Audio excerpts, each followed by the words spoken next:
Hello friends, welcome to a new episode of Dristhi IAS Editorial Analysis. In this editorial analysis, we do three things. First of all, we link the editorial to the UPSC syllabus. Secondly, we try to understand the key points of the editorial. And thirdly, if any key concepts have come in the editorial and are important from exam point of view, we also discuss them. So let us begin today's editorial analysis. Dear viewer, this video is available in Hindi as well. If you wish to watch it, please visit our Hindi YouTube channel, Drishti IAS. For your convenience, the link for this video in Hindi has been provided in the description below.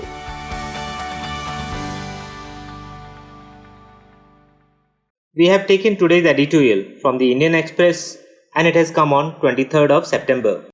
The title of the editorial is What Labour Needs, and it deals with labour law reforms that have been brought in by the central government. And it says that especially at a time of acute economic distress, concerns of workers must be placed at the center of labour law changes. Now let us look at its linkage with the syllabus. So it links directly with GS paper 2 and also with GS paper 3. In GS paper 2, it links with government policies and interventions for development in various sectors and issues arising out of their design and implementation.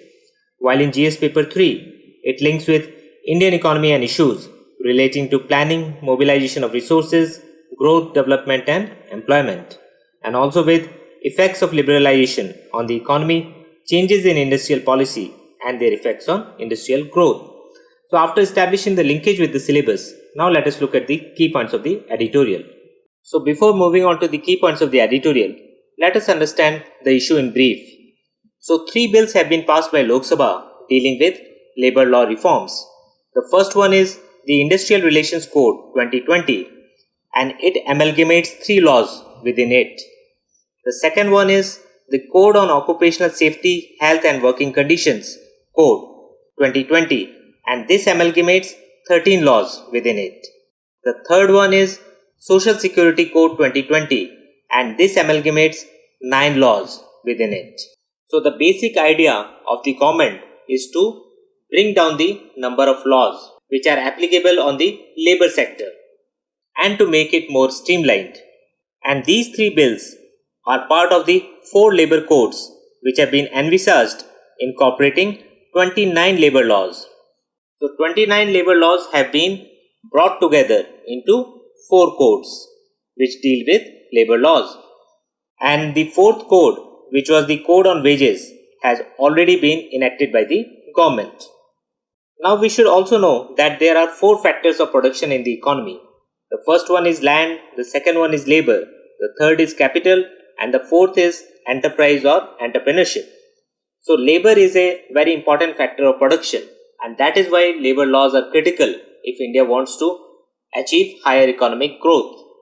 And labour reforms essentially mean taking steps in increasing production, productivity and employment opportunities in the economy in such a manner that the interests of the workers are not compromised. Also, we should note that labour is in the concurrent list and more than 40 central laws and more than 100 state laws govern the subject.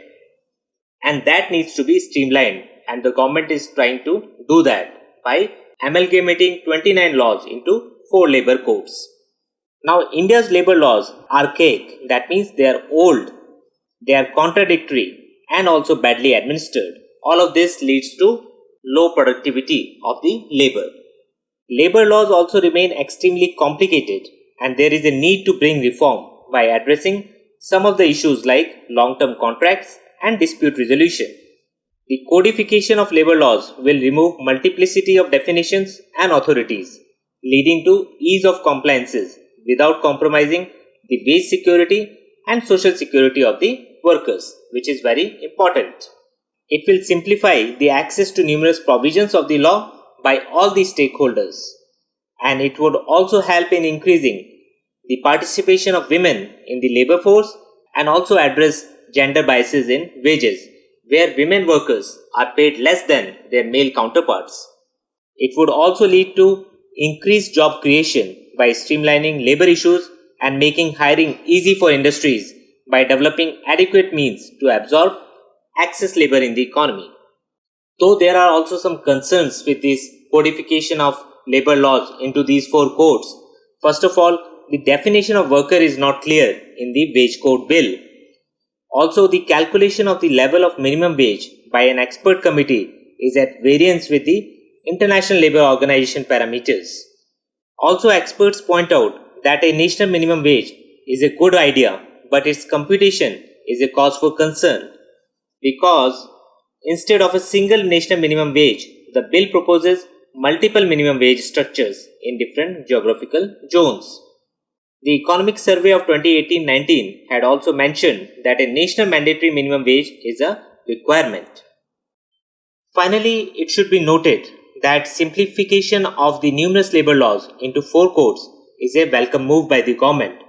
But the reforms should be made with consensus amongst workers and their unions and employers and their associations, because trust between workers and employers needs to be increased for higher productivity. Now, the reform laws should be in accordance with the emerging conditions and should also provide more flexibility to employers. Above all, they should ensure fair treatment of workers and provide a wider social safety net for the workers, which is very important and right now missing in India. Also, India must strengthen the social compact and build a strong industrial base in a democratic manner, like what Germany and Japan have done, by building consensus amongst labor unions and their employers. An approach to labor regulation that cuts out compliance headaches while improving the lot of the employees should be the guiding principle for bringing out labor reforms. So after this basic background about labor law reforms and why they are needed, let us look at the key points of the editorial. So the editorial says that on September 22nd, the Lok Sabha has passed new versions of 3 labor codes: the Industrial Code Bill 2020, the Code on Social Security Bill 2020, and the Occupational Safety, Health and Working Conditions Code Bill 2020. And it says that amending stringent and archaic labor laws has long been on the policy agenda. Stringent means not flexible, very rigid, whereas archaic means these are labor laws which are not attuned to the present day realities. They are old and not in tune with the present realities. The editorial further says that there has not been much movement on the issue of labor reforms because of the manner in which the debate has been framed so far, and that is, the labor reforms are often reduced to the idea of giving firms the power to hire and fire workers without seeking government's permission. And this makes the process of labor reforms that much more difficult for any government to undertake. The editorial says that while there is indeed a strong argument for more flexible labor markets, the COVID-19 pandemic has done 2 things. First of all, it has exposed the lack of basic safety nets for large sections of the labor force, which were forced to migrate to their hometowns when the factories and the industrial establishments were shut for an indefinite period during the lockdown.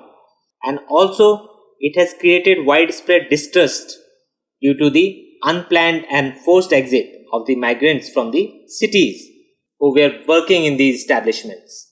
So there is no safety net for these workers, and also there is a lot of distrust between the workers and the employers. Therefore, the editorial suggests that the first step should be aimed at addressing the distress and restoring the trust of the workforce and creating some sort of social security architecture which is at present missing. And to be fair, the firms also need to be given the flexibility in order to deal with the changing circumstances of business cycles, especially during a pandemic situation. However, doing away with the standing orders as these labor codes have done for firms with less than 300 workers, which will essentially cover most firms, is tantamount to watering down the basic rights of workers in most organizations, affecting their bargaining power. Now here we should understand what is meant by the standing order. So standing orders basically means the rules of conduct for the workmen employed in industrial establishment. And the purpose of having standing orders at the plant level and other commercial establishments is to regulate industrial relations. And now what the government has done through these reforms, that it has said that earlier these standing orders were applicable on any establishment hiring more than 100 workers. But now this limit has been increased to 300 workers. And this limit increase will bring most of the firms under this. And there is a concern that it will water down the basic rights of workers in most organizations and also affect their bargaining power adversely. So this is a serious cause of concern. The editorial next talks about the other initiatives which have been introduced through these labor reform bills, and these include widening the ambit of social security by including interstate migrant workers and also gig economy workers, and which the editorial supports to be steps in the right direction. Here we should also know about the gig economy. What exactly is gig economy? So a gig economy is a free market system in which temporary positions are common and organizations hire independent workers for short-term commitments. So they hire temporary workers for short-term commitments. And the examples of gig economy are platforms like Uber, Ola, etc. The editorial further says that these labor codes will also ensure direct fixed term contracts, maintain a database of migrant workers, and will also ensure an adequately funded social security fund. However, questions are likely to be raised over the design and coverage of such schemes and how portability of benefits will be ensured by the government. So a lot will depend on how these labor codes will actually be implemented on the ground. Also, the editorial raises the question that given the temporary nature of workers in the gig economy, how will this framework work? So this is where the government will need to bring in more clarity. Finally, the editorial says that there can be no argument against the need to amend the existing labor laws in India. However, considering the extent of economic distress in the country, concerns of labor must be placed at the center of such policy initiatives. So right now, the workers are in lot of distress and their concerns should be at the center of any such proposal that the government is bringing to reform the labor laws. And at the end, the editorial says that at such a difficult time, instead of moving in a direction of a reasonably flexible labor market with a degree of social security for the workers, the government should not be seen to be taking steps in the opposite direction.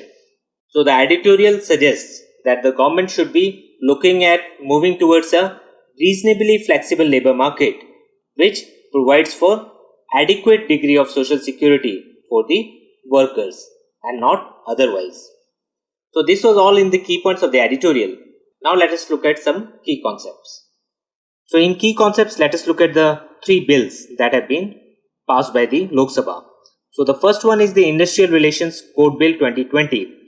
Now what this has done, it has raised the threshold for the requirement of a standing order to over 300 workers from 100 workers at present. And this implies that industrial establishments with up to 300 workers will not be required to furnish a standing order. And what is this standing order? So the Industrial Employment Standing Orders Act 1946 makes it obligatory for employers of an industrial establishment where 100 or more workers are employed to clearly define the conditions of employment and rules of conduct for workmen by way of standing orders or service rules and to make them known to the workmen employed. So now this will be applicable to establishments hiring more than 300 workers. This code also introduces a new condition for carrying out a legal strike, and the time period for arbitration proceedings has been included in the condition for workers before going on a legal strike, as against only the time for conciliation at present. So this is also something new which has been introduced by this labor law reform. And as per this, no person employed in any industrial establishment shall go on strike without a 60-day notice and during the pendency of proceedings before a tribunal and 60 days after the conclusion of such proceedings. And at present, a person employed in a public utility service cannot go on strike unless they give notice for a strike within 6 weeks before going on strike or within 14 days of giving such notice, which the higher court now proposes to apply for all the industrial establishments. So this is a major change as far as the right of workers to go on a strike is concerned, and this has also come in for lot of criticism. Also under the new code, it has been proposed to set up a reskilling fund for training of retrenched workers. Retrenched workers means persons who have been laid off. And this fund will have contribution from the employer of an amount equal to 15 days salary last drawn by the worker. Next, let us look at the Social Security Code Bill 2020. This is proposing a National Social Security Board which shall recommend to the central government for formulating suitable schemes for different sections of unorganized workers, gig workers and other platform workers. Also, the aggregators employing gig workers will have to contribute 1 to 2% of their annual turnover for social security of such workers, and with the total contribution not exceeding 5% of the amount payable by the aggregator to the gig and platform workers. So this is also a welcome move on the part of government. Finally, let us look at the Occupational Safety, Health and Working Conditions Code Bill 2020. Now this bill defines interstate migrant workers as a worker who has come on their own from one state and obtained employment in another state, earning up to Rs 18,000 per month. And the proposed definition makes a distinction from the present definition of only contractual employment. Also, it has dropped the earlier provision for temporary accommodation for workers near the work sites and has proposed a journey allowance, a lump sum amount of fare to be paid by the employer for to and fro journey of the workers to their native place from the place of their employment. So after this, let us look at the kind of questions that can be asked in prelims and mains. So in prelims, the question can be asked about the 4 labor codes which have been brought in by the government to streamline the labor laws. And we should also be knowing about the key provisions which can be asked in multiple choice questions. Also, we should know that labor as a subject is in the concurrent list, which means that both government at the center and the state level can make laws on the subject. And the concurrent list, state list and union list come under Article 246 of the Constitution or 7th schedule of the Constitution. This can also be asked. In mains, the question can be asked about the labor law reforms, what are the benefits and what are the concerns. So the benefits which will come out of labor law reforms are flexibility to employers, fair treatment to workers and a wider social safety net. Similarly, there are concerns that these labor law reforms will play into the hands of the corporates or the big industrialists, and it will take away from the rights and the bargaining power of the workers. So while writing our answer in mains, we should be taking a balanced approach and pointing out all the pros and cons of any such labor law reform. So this was all in today's editorial analysis. We'll see you next time with another editorial. Thank you.